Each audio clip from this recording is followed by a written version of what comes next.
जय गुरुदेवाय नमः। जय राधे श्याम की। आज हम आपको सुख सागर से सप्तम स्कंद का छठा अध्याय सुनाएंगे। प्रहलाद द्वारा दैत्य पुत्रों को ब्रह्म ज्ञान का उपदेश।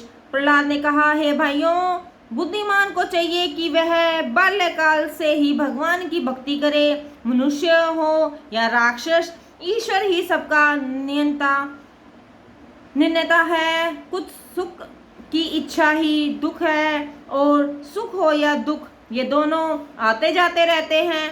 तब सुख के लिए यत्न क्या है? यत्न तो भगवान के चरणों में उनकी भक्ति के लिए करना चाहिए, जिसका मिलन दुष्कर है। शरीर के स्वस्थ रहते मोक्ष का यत्न कर लेना ही आवश्यक है, क्योंकि मनुष्य की कुल आयु 100 वर्ष की होती है। इतने समय में इंद्रियों द्वारा अधिकार प्राप्त हो जाना चाहिए। आहार विहार में विषयों के चिंतन में पड़कर जीवन व्यर्थ ही खो देना मूर्खता है। इससे आयु घटती है और जीवन नष्ट होता है। अज्ञान की दशा में रहकर जीवन व्यतीत करना पाप है। 25 वर्ष का बाल्यकाल और इतना ही बुढ़ापा 50 वर्ष ले आता है। शेष 50 वर्ष की आयु युवावस्था में घर के कामकाज और इच्छाओं की पूर्ति में जाता है, परंतु भोगों का रोग लगा ही रहता है। मोह का फांस कभी छोड़ता नहीं, इच्छाएं कभी पूरी होती नहीं। जिस धन की लिप्सा में पड़ा हुआ प्राणी कभी वास्तविक सुख को नहीं प्राप्त कर सकता। उस धन को चोर लूट लेते हैं, कभी भाई बांट लेता है और कभी नीच आदि नोच घसोट लेते हैं। तब वह मन ही मन चिंताओं में डूबा हुआ महान क्रोध की अग्नि में जलता रहता है, परंतु इतना सब कुछ होने पर भी वह कभी बालकों की तोतली बोली और मुग्ध होकर सब कुछ भूल जाता है।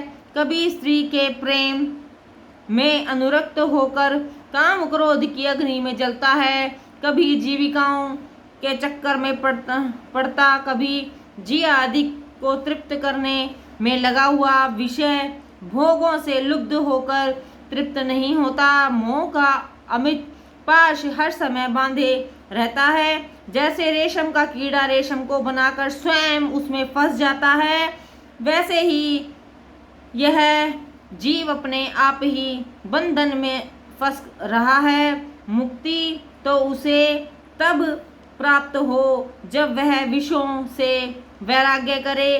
कुटुंब की श्रृंखला कभी विरक्त नहीं होने देती। अतः हे दैत्यों, तुम सब इसी लड़कपन में ही विषयों त्याग का अभ्यास बढ़ाकर दैत्य कर्मों से मुख मोड़ भगवान की शरण में जाओ। भगवान विष्णु को प्रसन्न करने में कोई बड़ा परिश्रम नहीं करना पड़ता, क्योंकि वे अंतर्यामी और सर्वव्यापक हैं।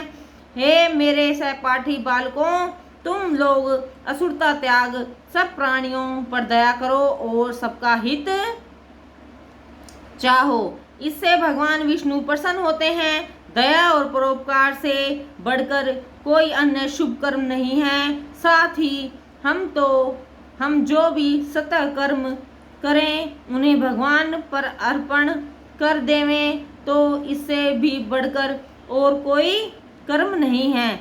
यही परम ज्ञान नारद जी ने मुझसे कहा था।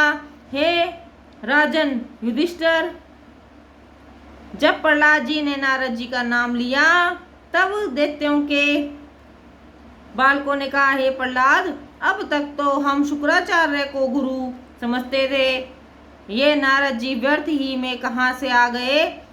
हम लोग तो सर्वदा से तुम्हारे साथ हैं। तुमसे नारद जी से कब भेंट हो गई? इसमें तो तुम्हारी असत्यता ही प्रकट होती है। यदि सत्य हो तो इसका कुछ प्रमाण दो।